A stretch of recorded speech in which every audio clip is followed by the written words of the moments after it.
First of all, I'd like to tell you that we are a little bit behind schedule, and I suppose that's nothing new to any of you, or it's not a surprise. However, we will have our speakers run the full term because we think that is important for the conference, and we've arranged it so there is extensive time for lunch, and we feel that we will be able to give you the conference that we promised to you. I'm going to pour myself a drink here. Strictly non-alcoholic.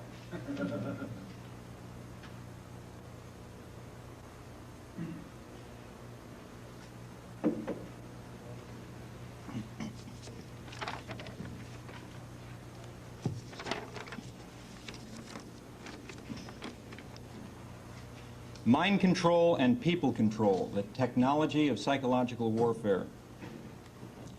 From Cine Fantastique magazine, a description of Anthony Schaeffer's protagonist in the film The Wicker Man. Quote, tearing around in dizzying circles trying to solve it, never able to guess the true plot beyond it, although the evidence of it lies all around him. From J.H. Towson's book, Clowns. As the huckster delivered his harangue, the clown would repeatedly poke his head behind the curtain, making fun of everything his master said, parodying his patter, and twisting the meaning of his words. The huckster played the perfect straight man meanwhile. Here he was trying so hard to hawk his wares, and his own assistant was doing everything possible to undermine sales. The merriment was, of course, intentional. While the clown seemingly encouraged the public not to buy the proffered merchandise, the huckster knew full well that the bystanders would be easily converted into customers as soon as they forgot that they were, indeed, to be buying. Once the audience had been effectively hypnotized, once its judgment and willpower had been weakened, the real sales pitch could begin. Charles Fort, quote, almost all people of all eras are hypnotics. Their beliefs are induced beliefs. The proper authorities saw to it that the proper belief should be induced, and people believed properly. One final quote from banker J.P. Morgan. For every action there are two reasons, a good reason and the real reason. In a study of mind control and psychological warfare, it is not enough to simply review the latest technology of coercion, the most recent gadgetry and techno junk, littering the hardware and supply depots of governments and cults. Far more dangerous than these appliances is the praxis behind them, the underground current which informs the modern project and this era. Life in our modern era being little more than life in an open-air mind control laboratory where a form of human alchemy has emerged to transform the mass of targeted percipients, targeted merely by virtue of their being urban dwellers plugged into the electronic and digital pageantry of the establishment's system of things. And what sort of creature is it that inhabits such a domain? Who is the modern man? The puppet masters say that he is the smartest, most advanced individual to ever strut the planet, the most relatively liberated being in history. But Louis Ferdinand Céline, the great French novelist, said it well. What does the modern public want? It wants to go down on its knees before money and before detritus. The public have been trained to do this by two principal methods: direct speaking archetypal messages of pure terror, very similar to the experiments of Dr. Ewan Cameron of McGill University's Allen Memorial Clinic, which he described as psychic driving, these being encoded in certain massively publicized lone nut mass murders, and by the sinister flattery heaped upon the modern public by their masters in the cult of progress and optimism. The acid test of a human being's freedom and will to protect the quality of life lies in a person's attitude toward their oppressors. What is modern man's attitude toward Wall Street and the big bankers, toward Dan Rather and the ignorance-bestowing media and advertising man, toward Wilson and FDR and Reagan and the politicians who waste their sons in bankers' wars. As one writer has observed, the most amazing thing about the American people is that they are constantly defending their betrayers. Who then is the modern man? He is a mind-bombed patsy who gets his marching orders from twilight language key words sprinkled throughout his news and current events, so that even as he dances to the tune of the elite managers of human behavior, he scoffs with great derision at the idea of the existence and operation of a technology of mass mind control. Modern man is much too smart to believe anything as superstitious as that. Modern man is, in fact, the ideal hypnotic subject. Puffed up on the idea that he is the crown of creation, he vehemently denies the power of the hypnotist's hold over him, even as his head bobs up and down on a string. Mind control attempts to achieve within the percipient three destructive conditions: amnesia, or loss of memory, abulia, or loss of will, and apathy, or loss of interest in events vital to one's own health and survival. Amnesia, abulia, and apathy are universal in Western society and gaining a greater foothold with each day.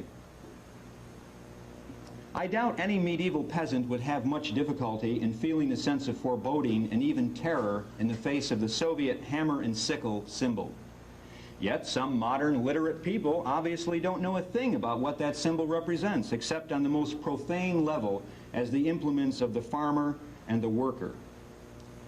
In actuality, the sickle symbol represents Saturn and has for thousands of years, also known as Chrono-Saturn, or as the Greeks called him, Demiurgus, the operating engineer of the universe, as opposed to the creator of that universe. In the reign of Saturn, we see exorbitant building and modeling activities, and this is reflected in the Masonic reference to their god as the big builder or architect. Well, this sounds pretty good. We all like buildings and modeling activities, nice projects along those lines, but as usual, there is more to it than that. Because this Saturnian Masonic building is building against the grain, against the natural order. You need Saturn and his architecture after Eden, after Saturn had separated the unity of heaven and earth by means of that fateful sickle. So what do we have behind the cover story about a worker's paradise in the Soviet Union? We have the sickle, the very symbol of the bisection of heaven and earth, and the destruction of paradise by material and temporal decay. In other words, we have a grotesque mockery of the very principle touted. This macabre arrogance borders on the clownish for those initiates or self-initiates who have the understanding to see it. And I submit to you that it is this mockery which builds the psychological power of the cryptocracy. Let's explore this mocking deception further. There are essentially two forces seeking to tyrannize and control us. The first force represents the orthodoxy of altar and throne, reaction and conformity. As modern people, we have been raised to believe that it is from this direction, from the ancien regime of the old political spectrum, that we can expect to encounter the greatest threat to liberty. Actually, this is only a secondary threat. It is not the main threat for no other reason than the fact that we have our guard up against it. We expect that a threat will come from monarchies, presidents, Protestant orthodoxies, Catholic orthodoxies. But obviously the greatest potential threat can come from the unsuspected direction, from the force that is misidentified and masked, and that force which presents itself as fascism with a human face. If there is one thing we can say about the tyrants of church and throne, of tradition and property and reaction, it is that they rarely come to us in disguise.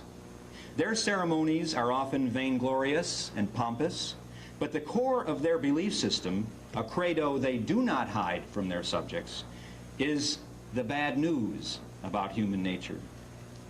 Louis Ferdinand Céline wrote, and I quote, "Since the end of religions, before this new modern altar, they have been swinging incense. They have been intoxicating modern man with a sense of his own importance, with all manner of rigmarole. Man has been made the whole church.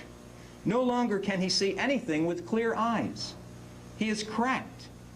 He believes anything that is told to him just as long as it is flattering to him. And Celine continues, the practical superiority of the great Christian religions was that they did not try to sugarcoat the pill. They did not try to throw dust in the eyes. They were not looking for voters. They never felt the need to wiggle their tails in an effort to please. They never felt the need of ingratiating themselves. They just seized man in his cradle and broke the bad news to him without reservation. They told him, you little shapeless stinker, you can never be anything but dirt. From dust thou art. By birth you are nothing but merde. Do you hear me, you? That's the evidence. That's the principle of everything. However, these church fathers went on, maybe in scrutinizing the matter more closely, you have got one little chance of winning a bit of pardon for being as you are, so filthy, so excremental, so unbelievable. And that is if you can hold your chin up in the face of all the sorrows, all the afflictions, all the ordeals, miseries, and tortures you will have to face in this life during your lifetime, whether it be long or short, but always with perfect humility. Life, you louse, is just one long bitter ordeal. Don't get out of breath. Don't expect noon to come at 2 o'clock. Just try to save your soul. That's something in itself. Maybe at the end of this Calvary of yours, if you get to be a regular fellow, a hero in keeping your trap shut, you may be saved by these principles. But even then, that's not a sure thing. Watch your step. Don't speculate on first and last things. For you, that is the maximum. And Celine concludes, that was seriously spoken by real church fathers who knew the tools of their trade and did not try to do tricks with mirrors.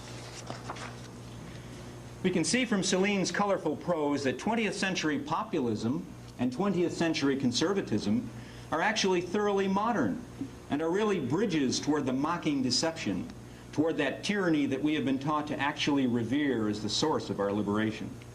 Conservatism and populism are based on the same notion of statecraft as the second force I'm about to outline, predicated upon the flattery of mass man and human nature in order to obtain votes. So at the opposite extreme from the church and the throne, we have the philosophy that describes itself as the rite of perfection. This is the alternate term for the Scottish rite of Freemasonry, the most powerful Masonic order in the world. This is the occult philosophy of not just the Novus Ordo Seclorum, the so-called New Order of the Ages, but also of the Elizabethan age and long before it. This is the intellectual conceit that the universe, natural creation, is going to be perfected by the godlike intervention of the human intellect. This is the philosophy behind the entire occult project which first came to the fore in Europe with the Renaissance. And it is true, as Francis Yates writes, that, quote, it was in its origins that the occult philosophy of the Renaissance had inspired some of the most exquisite productions of Renaissance culture. In other words, in the majestic incense of Renaissance art, there is also the whiff of the sulphurous. This malodorous current emerged with greater force in Rabelais' Abbey of Theleme, or Thelema, the philosopher's paradise, where there was but one rule, fais qui se voudra, or do what you want.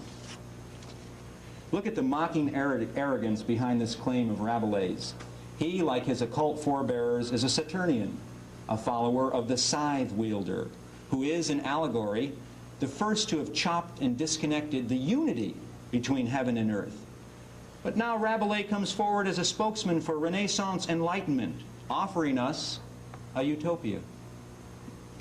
If Chronos Saturn destroyed a divine Eden, Saturn being the force of time, decay, and the progress of matter, or the second law of thermodynamics, man will recreate a true Thelema, a better heaven than God, right here on earth.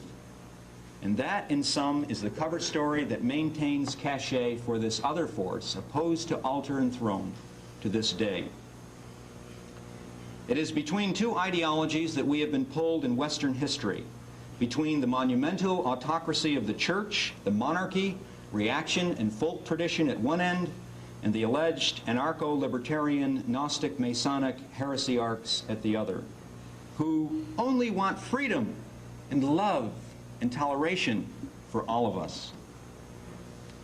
Robert K.G. Temple is one of their better propagandists, and I quote, "The Platonic tradition in the broader sense, with its Gnostic and heretical overtones, and its myriad manifestations in later ages in such bizarre and fascinating figures as Giordano Bruno, Marsilio Ficino, and John Dee, not to mention the troubadours of Provence and the massacred tens of thousands of Albigensians in France, the Knights Templar, and an infinite range of hopeless causes over 2.5 millennia. Platonism in the general sense is a creed which denies creed, an anti-institutional tradition. It insists on nothing by way of doctrinal dogma. It is truly free. It has no pope, and it terrifies those weaker mentalities which crave a shuttered belief system.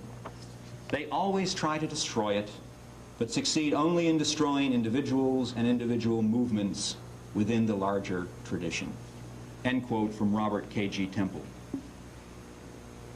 Well, Temple has given us a classic statement of the standard propaganda front for this force. It's rather incredible to ponder the depth of deception residing inside those few paragraphs of his.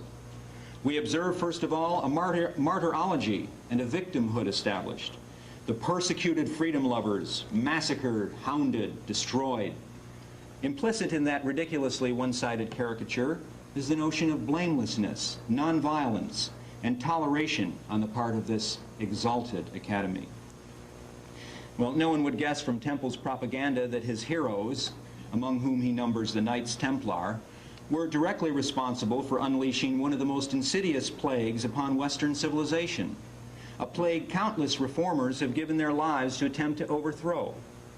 Historian Desmond Seward, writing in The Monks of War, cites as the Knights Templars' most lasting achievement, quote, "their contribution to the overthrow of the Church's attitude toward usury. No medieval institution did more for the rise of capitalism." This was the Knights Templars who, far from being anti-institutional, were actually the prototype of the first international bankers. The first respectable Shylocks who made extracting a pound of flesh at interest the enlightened thing to do. Temple also cites as heroes the Albigensians, those paradigms of the liberated spirit in opposition to the church. Well, it's quite true. According to the historical record, the Albigensians were horribly repressed with great cruelty. But that fact alone must not blind us to the fact of what the Albigensians represented. One of the classic examples of hierarchical viciousness and hypocrisy and priestcraft after the Catholic Church itself. The Albigensians swore hostility against the God of the Old Testament and the whole of the material world. At least that was their propaganda cover story. Hence, the rank-and-file Albigensian was sworn to live a life of celibacy and asceticism, the better to avoid entanglements in matter and flesh. But here's the catch. There was a second class within the Albigensian religion, a ruling class, or a priest class, known as the perfecti. Now, these perfecti, or perfect ones, were supposed to practice all the austerities of the rank-and-file Albigensians and then take those austerities to an even more extreme degree in what was supposed to be a life led as a perpetual Lent. But as with most organizations, and as with imperfect, flawed human nature always, there was a secret side to the perfecti class, which they chose not to reveal to the imperfect class.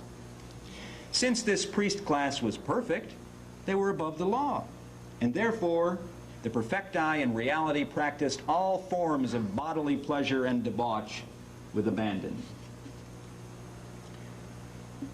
The Gnostic Masonic free-thinking victims, as Temple styles them, and it's not just Temple who depicts them in this way, everyone from Gary Snyder to Robert Anton Wilson to Manly Palmer Hall, and most of the intellectual establishment of our day share in his assessment. These poor, persecuted victims assassinated anyone who got in their way. One of the most brilliant and tenacious of their opponents was the Elizabethan playwright Christopher Marlowe, whose play Dr. Faustus was a stunningly devastating attack on the Rosicrucian cryptocracy. Marlowe was murdered by them, stabbed in the eye for his trouble. How different a picture history gives us of these alleged Neoplatonic rebels for tolerance and freedom and no pope and no dogma. In reality, the Thelemic current, the do-your-own-thing academy, is in fact a counter-church with rules far more rigid than even the church system that is their rival for power and pelf. For the counter-church has one thing the church no longer retained, the patina of persecution, the advertisement of free thought, no rules, freedom, kick out the jams, and beneath that, a profound secrecy about their genuine objectives. Churchianity's dogmatic propaganda has been that God is on its side. The propaganda of the Sanhedrin, of the Masonic libertarian cryptocracy, has been that it will make every man God. And in liberty, equality, and fraternity will their collective godhood reign. But as George Orwell stated in his anti-utopian masterpiece, Animal Farm, some are more equal than others in such utopias.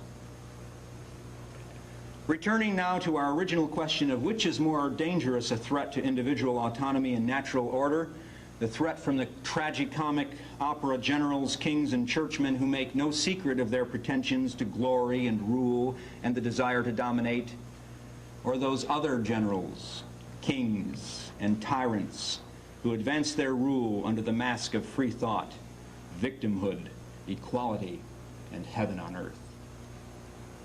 I submit that the greater threat emanates from the latter and has ever since the Renaissance. Under cover of all this finery, this exquisite liberal humanitarian enlightenment has come a tyranny so immense it is difficult to grasp. A physical, technological tyranny as well as a tyranny of the mind. In the beginning, this horror was dressed up in the de la haute majesty of the Renaissance. Then the alchemical programming of humanity, and that, after all, is always what alchemy has really been about, the talk of baser metals and so forth being a code phrase for base humanity. The process, this intricate and delicate theater of the Thanatos, this hermetic shepherding of the sheeple, all for our own good, and parenthetically without our knowledge, took place inside the flowering of the greatest art epic in our civilization. I'm reminded of the French nobleman René d'Anjou, who was also a Gnostic magus, who in 1449 at the court of Tarascon staged a series of pas d'armes, curious hybrid amalgams of tournament and mask, in which knights went through the motions of tilting at each other and at the same time performed a mysterious species of play or drama, the plot and end of which was never entirely clear. These beautifully crafted and staged plays were actually a form of psychodrama.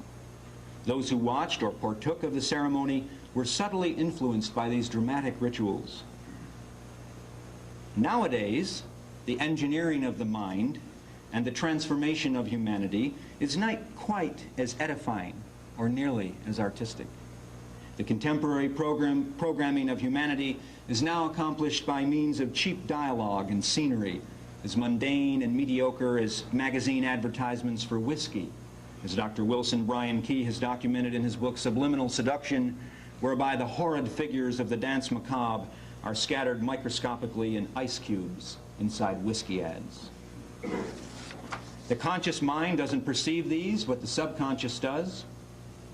Or we can cite the plethora of extremely violent and simultaneously symbolical popular films of the modern cinema, like The Wicker Man and Videodrome, which in a very coarse and crude manner, in comparison with the occult mystery plays of the Renaissance, continue this brainwashing and programming process. The issue of ceremonial and subliminal films, by the way, was raised at length in Philip K. Dick's masterful novel Valis, which I recommend to you. I should point out a fallacy at this juncture, which has currency among those heretics who dissent from both churchianity and all aristocracies, save the natural aristocracy, but who also grasp the more egregious tyranny and mind-napping that lurks behind the facade of the liberal, radical, revolutionary operation. This fallacy of even these independent investigators is that exposure per se of the methods and personnel involved in the cryptocracy's crimes is an ultimate goal. If only we could get some of these facts out into the open, runs the refrain. Well, I would reply to that notion that the cryptocracy is not stagnant. It is engaged in a remarkable process set into motion centuries ago, an operation which has accomplished most, if not all, of its chief goals with awe-inspiring dispatch already. In the beginning and middle stages of this operation, secrecy was a key to accomplishing these goals. Generally speaking, that secrecy is no longer necessary today. Quite the contrary. The cryptocracy has actually been determined to reveal many of its greatest secrets to we profane ones for some time now, but very few have noticed. Researchers were astonished at the wealth of material about the Gnostic Masonic occult cryptocracy, which appeared in the 1970s in two crucially important books. Kenneth Grant's The Magical Revival, three important books. Kenneth Grant's The Magical Revival, and also by the same author, the book Aleister Crowley and the Hidden God, as well as the aforementioned Robert K.G. Temple's book, The Sirius, and that's spelled S-I-R-I-U-S, The Sirius Mystery. These three works, revealing secrets of the highest magnitude, which had been vigorously protected and hidden upon pain of death for centuries, and in the case of Temple's book, millennia, were published with the knowledge and approval of the heirs to this knowledge. A book almost as important, the late Stephen Knight's Jack the Ripper, The Final Solution, was published under similar circumstances, but without the complete approval, in my view, of the establishment, who had some minor objections to certain portions of it. Nevertheless, the English monarchy gave Mr. Knight special access to certain key papers which weren't supposed to be opened for several decades. And from these and his own brilliant investigative reporting, he marshaled very compelling evidence that the Ripper was none other than the royal physician to Her Majesty Queen Victoria, Sir William Gull, directly aided and abetted by two of England's highest police officials, Sir Charles Warren and Sir Robert Anderson. All three of these criminals were Freemasons of the highest rank. In fact, Warren was the founder of the research and intelligence arm of modern Masonry, the Ars Quattuor Coronatorum Lodge. You will also see a process of episodic revelations repeated time and again in these notorious lone nut assassination series. In Masonry, the lone nut is referred to in a triumvirate as the three unworthy craftsmen. The assassination of John F. Kennedy by lone nut, Lee Harvey Oswald. The assassination of Martin Luther King by lone nut, Earl Ray. And the assassination of Bobby Kennedy by lone nut, Sirhan Sirhan. In each case, at the time of the murders, both the media and the police conspired to present a united and seemingly infallible solution to these crimes, centering on allegedly ironclad and overwhelmingly irrefutable evidence that Oswald or Sirhan or Ray were the sole perpetrators of these electrifying crimes which galvanized the nation. Then, in accordance with the clockwork script, 5 or 10 or 15 years later, after the trail is hopelessly obscured and cold, a spate of tightly documented and well-researched books emerge which turn our heads 180 degrees in the opposite direction. Now we are shown a mass of evidence proving that the cops and the media had to either be idiots or conspirators to have ever believed that these spectacular hits were one-man operations. We have learned from these books that Oswald was a scapegoat, Ray a patsy, and Sirhan an OTO cultist. And we learn of their numerous, nay, legion accomplices. If you carefully study the scenario, what you'll find is astonishing. You'll find that the after-the-fact revelations are as much a part of the assassination plot as the initial cover-up. It's a deliberate psychological process. They are taking us through a psychodrama of enormous scale, but not really different from the principle behind that pas d'armes of René d'Anjou, behind the anonymous circulation of the Rosicrucian manifestos of the early 17th century, with those mocking hints of identity contained within them. We are seeing it again now in the case of Son of Sam and David Berkowitz in New York. And this, by the way, will be our lead story in the upcoming October issue of Focus newsletter, for those of you who are subscribers. A decade ago, David Berkowitz was presented as the lone nut solely responsible for the Son of Sam reign of terror between 1976 and 1977. Now, in a book that is as important as the Grant, Temple, and Knight books, a new book from reporter Maury Terry called The Ultimate Evil completely exposes the collusion between the media and the police. Well, I shouldn't say completely, but he exposes some of the collusion between the media and the police in covering up the fact that Berkowitz was not alone. He was a member of a cult which provided some of the Son of Sam triggermen, a cult which used black arts as a front for its narcotics and snuff films and worse. But it's been 10 years. The trail is cold. Maury Terry, the author, sidesteps a few crucial things, distracts attention away from a few others. In none of these cases have any indictments been returned or any of the dozens of perpetrators involved in these spectacular murders convicted or punished. So what is at work here? Why would the conspirators want their secrets revealed after the fact, even if it is years after? To answer this question thoroughly, one has to have a sense of the zeitgeist, which our overseers in the cryptocracy have partly manufactured and partly tailed their operations to coincide with, because there is a spirit of the age, and many of the people in the right have never been able to understand that or coordinate their operations with that spirit, and that spirit does indeed vary. Secrets of this magnitude were seldom revealed in the past because the population had not yet completed the process. To make such perverse revelations to an unprocessed, healthy, and vigorous population, possessed of willpower and memory and an intense interest in their own survival, would not have been a good thing for the conspirators. It could have proved fatal for the cryptocracy. But to reveal these secrets to a people who have no memory, no willpower, and no interest in their own fate, except insofar as it may serve as momentary titillation and entertainment, actually strengthens the enslavement of such a people. The component of the mockery of the victim as a show of macabre arrogance, when done in a veiled or symbolic fashion, and eliciting no significant response of opposition from that victim, is one of the most efficacious techniques of psychological warfare. For within this horrific nose-thumbing, this perverse jest and clowning, is the issue of consent. Now, it's one thing for the media, the police, the judiciary, and the killers themselves to commit these terrible actions without our knowledge and consent. It's quite another matter in the realm of psychological control, public ritual, and psychodrama when these crimes are perpetrated with our consent. And it is an ancient rule of both the moral and the common law that silence connotes assent. Silence and inaction constitute consent in the face of these crimes. They brag to us about what they've gotten away with, and we're thrilled by it. That's our only response. It's thrilling. That and the wait for the next thrill. This is collective suicide, of course.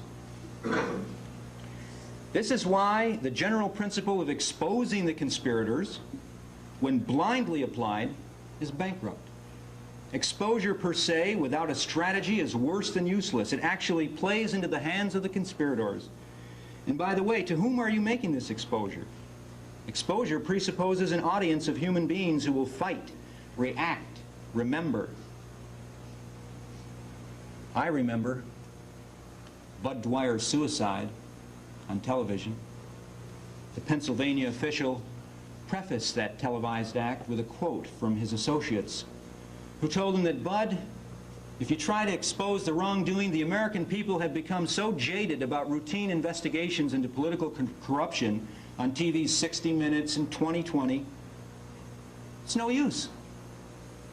So Dwyer decided that a population so jaded would need a sacrificial victim to shake it out of its slumber and its stupor.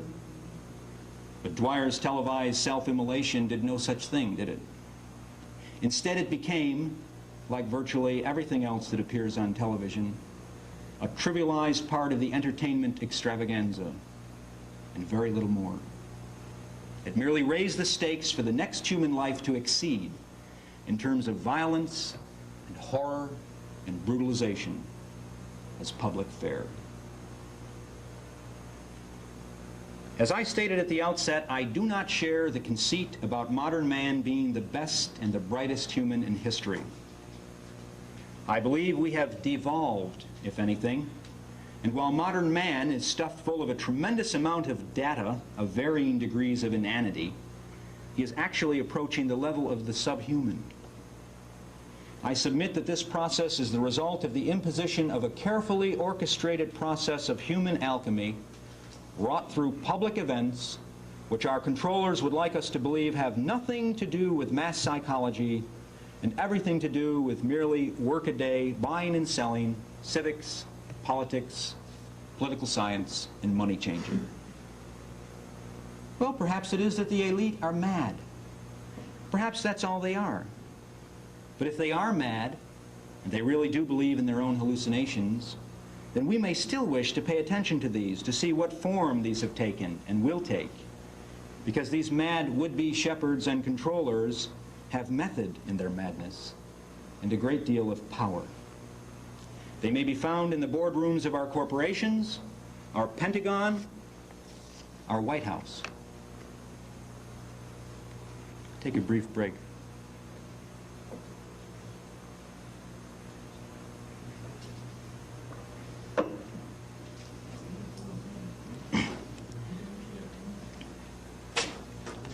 Fabled alchemy.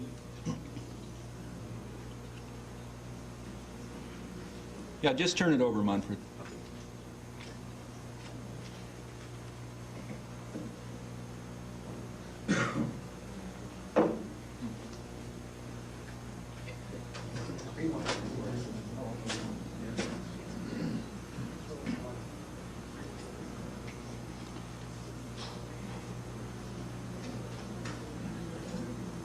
Fabled alchemy had three goals to accomplish before the total decay of matter.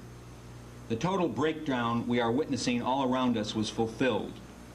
Before I enumerate these, remember, I'm talking here about what the elite believe, the madness that they believe, and because they are powerful, the importance of explicating that, not what I believe. So alchemy had three goals to accomplish before the total decay of matter, the total breakdown we're witnessing, was accomplished. And these are: 1, the creation and destruction of primordial matter. 2, the killing of the divine king. And 3rd, the bringing of prima materia to prima terra. Since this cycle of time was first reborn, these were the goals of the Gnostic, Rosicrucian, Masonic, Hermetic elite. An elite not confined to hereditarily insane Roderick Usher-type mansions in New England, but as real and corporeal as the Skull and Bones organization at Yale University, to which George Bush is a charter member. The Bohemian Grove here in California. Dr. John Whiteside Parsons' Ordo Templi Orientis, also of California. Dr. Parsons, by the way, being of Caltech. General Albert Pike's Scottish and Palladian rites of Freemasonry in the American South, and a host of lesser imitators, all these cults having the highest possible offices, connections, and old boy networks. So let us give Old Scratch his due. His minions accomplished these fabled alchemical goals with a degree of efficiency and panache that we must admire, as long as we don our pathologists' aprons and gloves before doing that.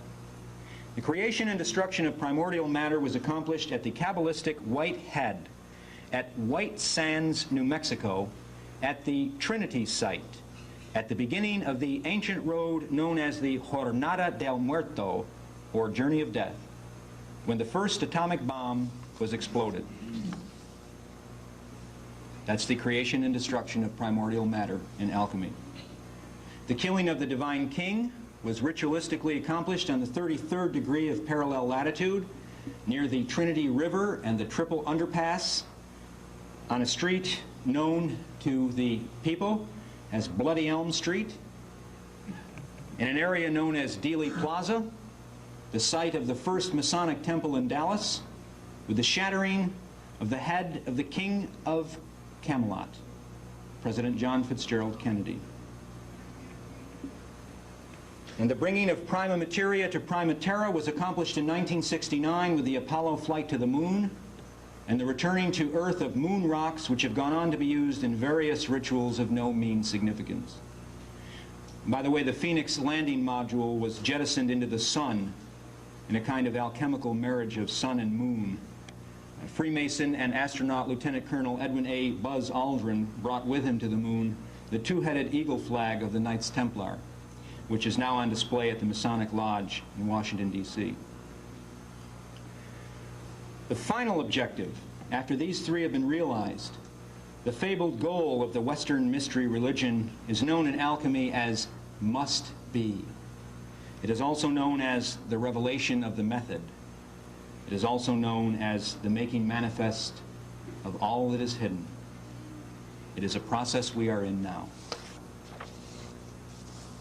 Could it be possible in our wildest imaginings that the cryptocracy has issued a kind of video Rosicrucian manifesto, revealing exactly what television is doing to us, and more than that, what the future of television and video and computers and electronic stimulation of the brain are and are being planned for us?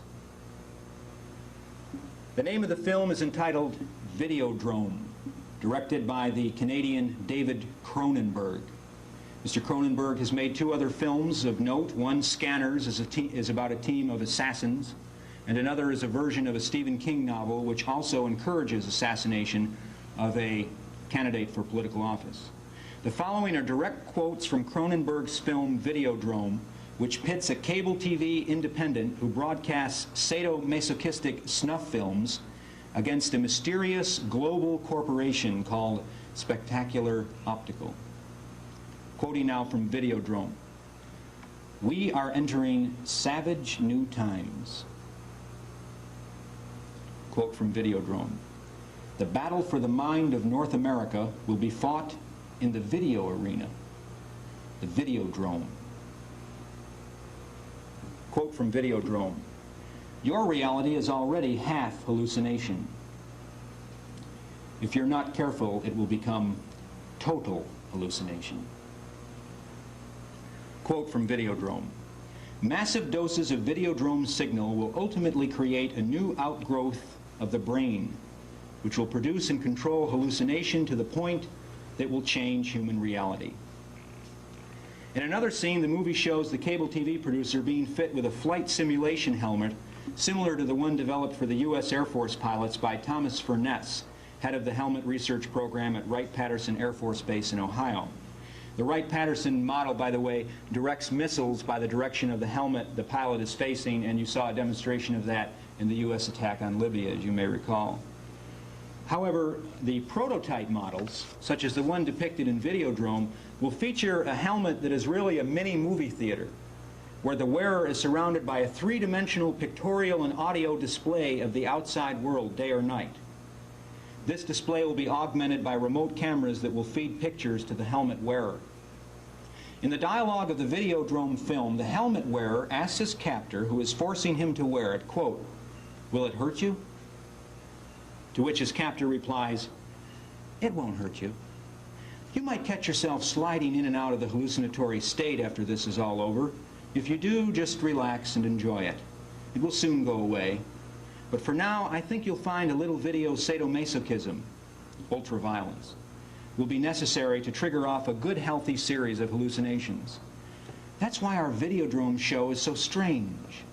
Something to do with the effects of the exposure to violence on the central nervous system.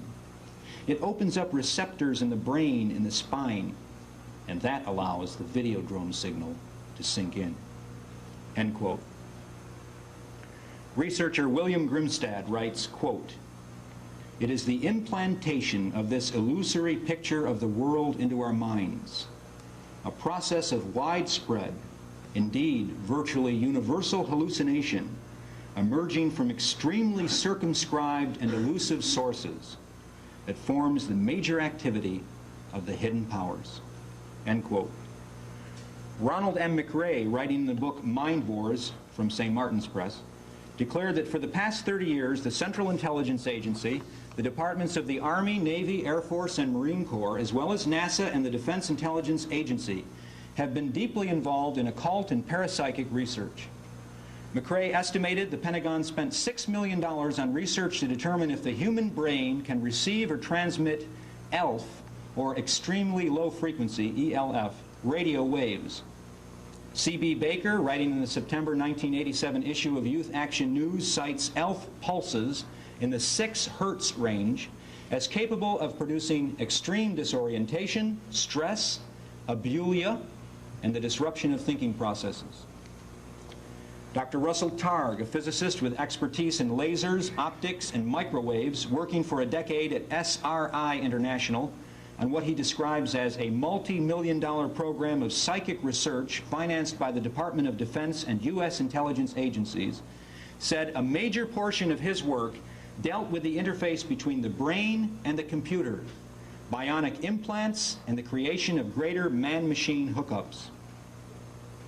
In December of 1984, Cayman Tempo, an industrial research organization based in Alexandria, Virginia, sponsored a private gathering of scientists conducting experiments in radical mind control. Among the 11 speakers at the 2-day conference were Dr. Robert Yon, Dean of Engineering at Princeton University, Dr. Harold Putoff of SRI International, and Dr. Robert Morris of Syracuse University. The conference was attended by top government and military officials. In late 1968, the Federal Bureau of Investigation sent out anonymous messages using occult and mystical symbolism to persons who had been under FBI surveillance, according to the November 23, 1977 issue of the Torrance Daily Breeze. Our surveillance society, which boasts NASA's $189 million infrared astronomical satellite, which is capable of reading a car license plate from 560 miles above the Earth, leaves fewer and fewer private areas for the individual to find refuge inside. Electronic and laser technology are capable of reducing 500,000 acres of landscape to the dimensions of a video game for remote viewing. And I'm sure in 1 or 2 years that area will be doubled or quadrupled. These are the major methods of altering or controlling human behavior. The first is psychological, the second pharmacological, and the third electronic. In 1964, then Deputy CIA Director Richard Helms reported to the Central Intelligence Agency on Soviet behavior modification and population control mechanisms. Now keep in mind as we review this material that at one point in his report, Helms states that the U.S. government is 5 years ahead of the Soviets in this area. So I'm not just showing you this in order to do some Soviet bashing here, I'm also showing you this as a mirroring. What Helms is talking about with regard to the Soviets, we already possess, if you can believe Helms. By the way, this was a confidential report declassified in the mid-1970s. Says Helms, with regard to mass mind control, quote, particularly notable are attempts to use modern information theory, using information inputs as causative agents rather than chemical agents. This is a reference to what the FBI calls psycholinguistics. They have experts in this field. People are devoted to nothing more than psycholinguistics, what the Soviets call information inputs as causative agents, and which was known in the Western Hermetic tradition as twilight language, which was represented in Freemasonry in the personification of a very strange lodge character known as Dr. Syntax. It works on the same principle as the implantation of subliminal macabre skulls and other sex and death sigils in the ice cubes in the whiskey ads, which Dr. Wilson Bryan Key has documented. And in the conscious mind misses them, but the subconscious does not.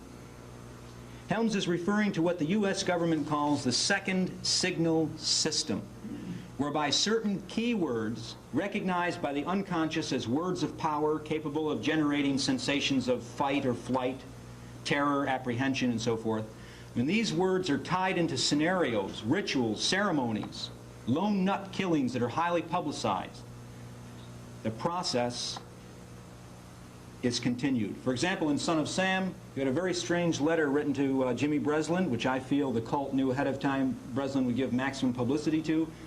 And they sprinkled some of these onomatological words of power, psycholinguistics, if you have to have the modern scientific jargon for it. And one of those was King Wicker.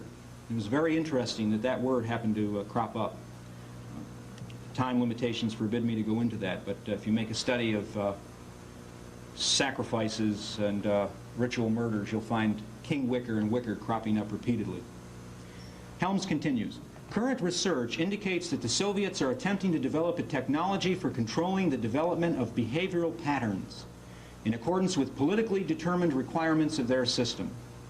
Furthermore, the same technology can be applied to more sophisticated approaches to the coding of information for transmittal to population targets in the battle for the minds of men. Some of the more esoteric techniques, such as the Soviets call it biological radio communication, and this is Helms speaking, are receiving some overt attention, end quote. Helms adds that the trend in Soviet mind control was towards cybernetics, the use of machines as control mechanisms.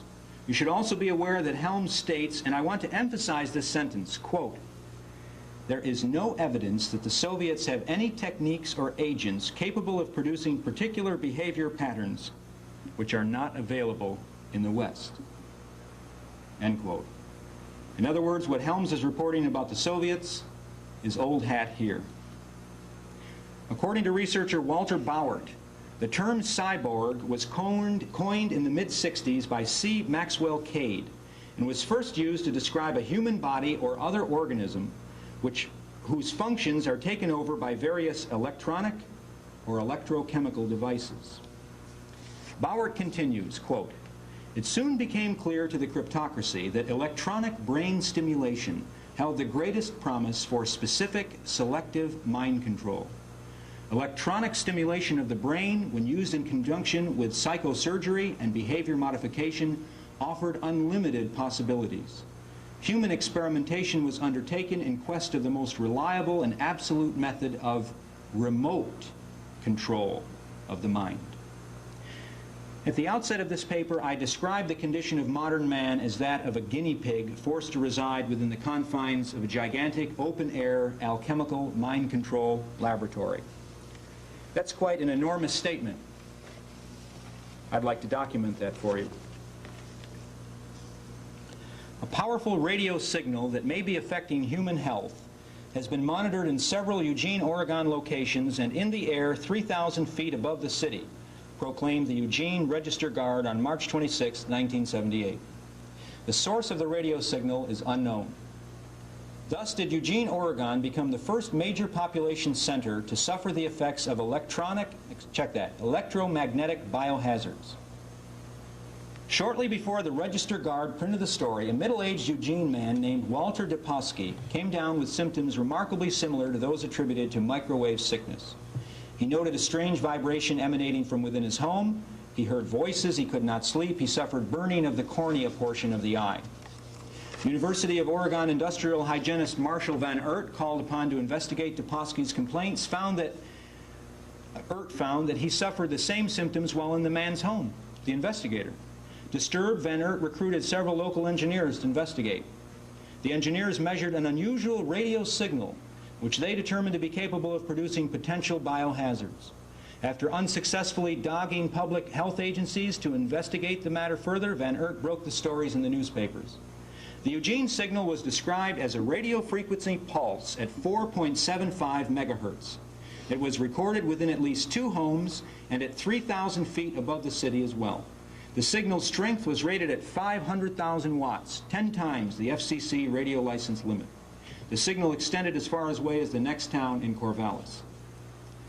After receiving 150 documented complaints about the signal, Governor Bob Straub, Senator Mark Hatfield, and Congressman Jim Weaver were prompted to demand an Environmental Protection Agency investigation.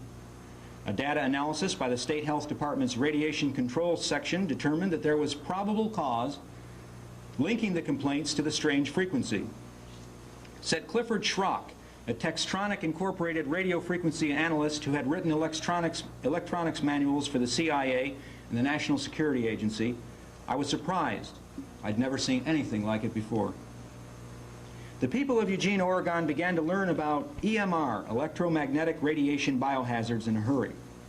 No one, however, could get to the bottom of Eugene's problem. The FCC's Enforcement Division Assistant Chief, Richard Smith, flatly attributed the frequency to a naval transmitter at Dixon, California, nicknamed the Dixon Duck. Van Oort and others disputed this conclusion. The Navy denied that the Dixon Duck was responsible. When the EPA technicians finally arrived, however, they proclaimed that the mysterious signal didn't exist at all. Van Oort, Schrock, and others who had felt the signal and measured it strongly disagreed with them. But the EPA investigators held a press conference at which they discredited the reports of the strange Eugene signal and promptly returned to their Las Vegas headquarters, where they refused to speak to reporters. After this, the investigation folded. The Eugene signal remains an official mystery. Although the people of Eugene, Oregon didn't know it, but both the U.S. and Soviet military have been working for years to perfect the use of electromagnetic frequencies as lethal psychological, not just physical, psychological weapons. Similar symptoms reported in such places as Timmins and Kirkland Lake in Canada were traced to a notorious Soviet radio broadcast dubbed by amateur radio operators the woodpecker. These effects bear a strong resemblance to the biohazards inherent in invisible weapons like the electromagnetic pulse under development by both the Pentagon and the Soviet Union. Some of you may be familiar with that. That supposedly has the ability to disable all electronic communications and equipment in the target country. On October 14th, 1976, radio communications throughout the globe were disrupted by powerful radio waves emanating from the Soviet Union. The broadcasts appeared irregularly and varied between very high and very low frequencies. When the US, Canada, Great Britain, and the Scandinavian countries protested the broadcast, the Soviets apologized, blaming the disturbance on unnamed experiments. After this, the nature of the wavelengths changed and huge electromagnetic standing waves formed, thousands of miles long, penetrating the Earth and extending into the ionosphere. Because of its characteristic sound, the signal was dubbed the woodpecker. The sound, which ham radio operators heard all over the world, sounded like the tapping of a pencil on a table at between 8 and 14 times a second. The wavelength was traced to alleged experiments in the Soviet cities of Riga and Gomel. The standing waves accompanying these experiments stretched down both coasts of North America and along the eastern frontier of the Soviet Union. The woodpecker had been blamed for subsequent shifts in weather patterns resulting from altered trade winds. The change of winds created a drought in western United States with severe effects on farming and the U.S. economy. But the potential effect of these standing waves on human beings is cause for much greater concern. Just as the human body's nervous system operates electromagnetically, so the Earth has an electromagnetic sphere, which scientists claim can be altered to produce dramatic weather shifts. In fact, the Earth's ionosphere oscillates at approximately the same frequency as human brain waves, making it a perfect carrier off of which electromagnetic radiations in the brain wave range can be bounced without any change of frequency. The relationship between the electronetosphere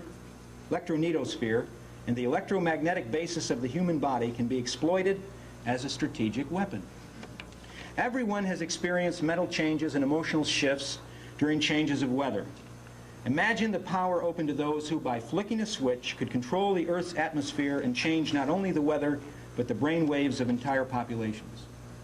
Both the U.S. and Soviet government know that a strong pattern exists correlating geophysical phenomena and political disturbances, health, and mood swings. For these reasons, the woodpecker signal alarmed the U.S. intelligence community. Arrayed against this astounding technology and the occult history behind it, against the backdrop of machine man, ritualistic assassinations, serialized terror murders, and the ubiquity of the ultraviolet videodrome signal, which after all is nothing more than television, is the second law of thermodynamics. By this natural law, order tends to degenerate, even the new order of the ages. Our would-be psychic engineers and human alchemists are well aware of the nearness of midnight in this, their cycle of time.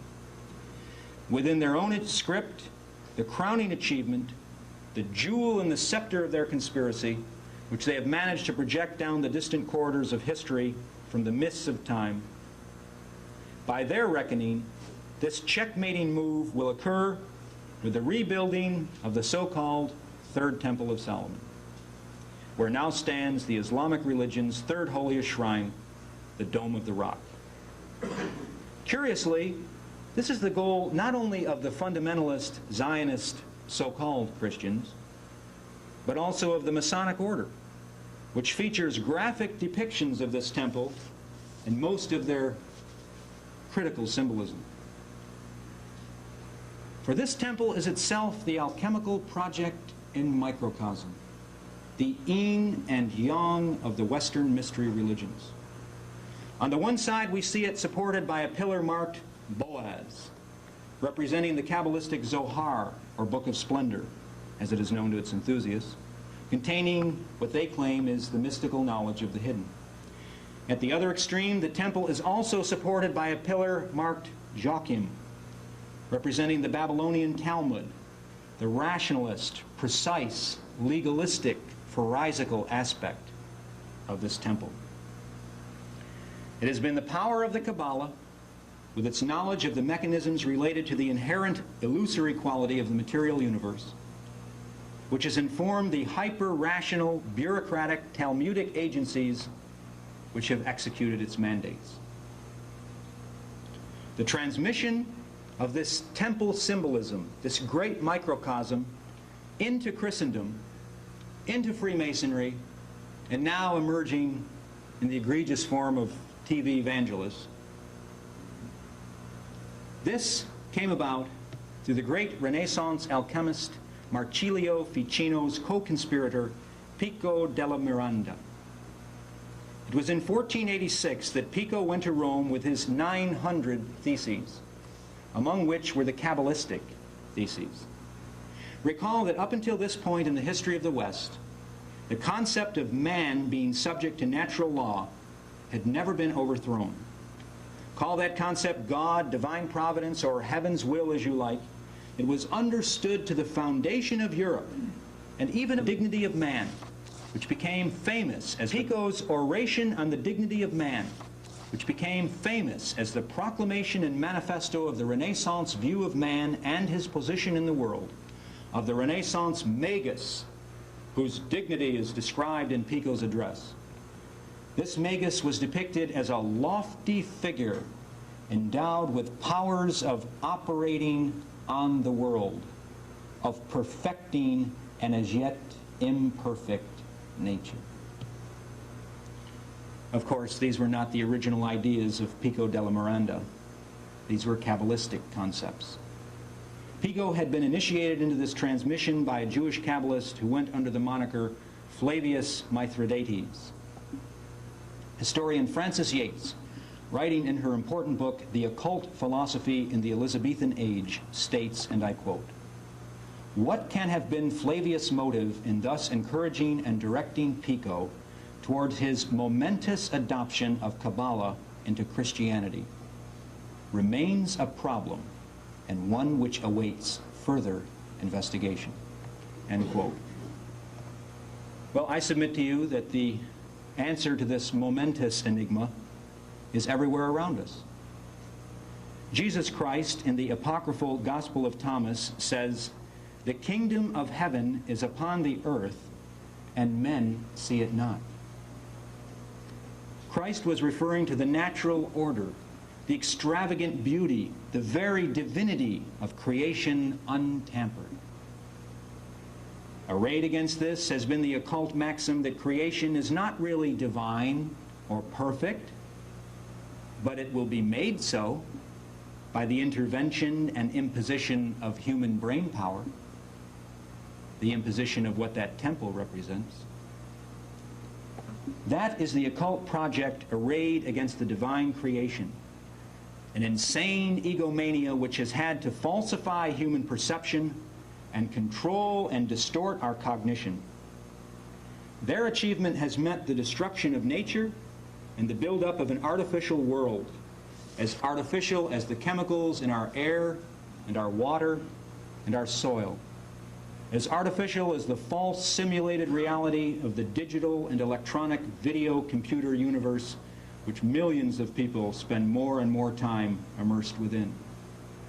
as artificial and false as the great hoaxes and impostures of the 20th century, from extermination in homicidal poison gas chambers and gas mobiles, to the veneration of murderers, usurers, and traitors to kith and kin as our immortal statesmen and heroes.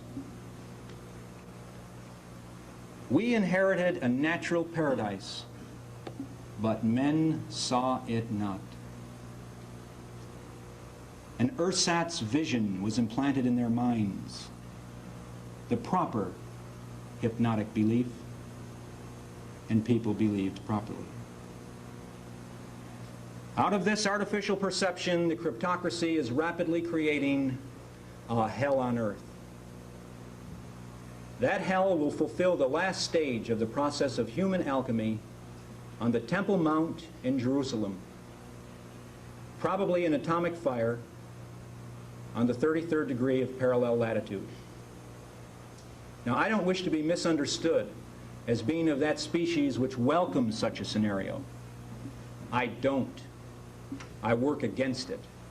This speech is part of that work. If this cup may pass, let it. But there is a process that must be gotten through, in my view, and the destruction that is to come in Palestine will not be a final destruction for this planet or the human beings still worthy of that name, God willing. But it may represent the unveiling and destruction of that Kabbalistic force, which is not only insanely egomaniacal, but ultimately profoundly suicidal and unconcerned with the consequences of its own actions. It may also represent the dawning of another cycle of history. Their greatest insanely arrogant achievement may also mean their destruction, the consequences of which will be so horrible as to be the ultimate antidote to the propaganda and mind control of a millennia. Ecce signum, ignem caritas. Thank you very much.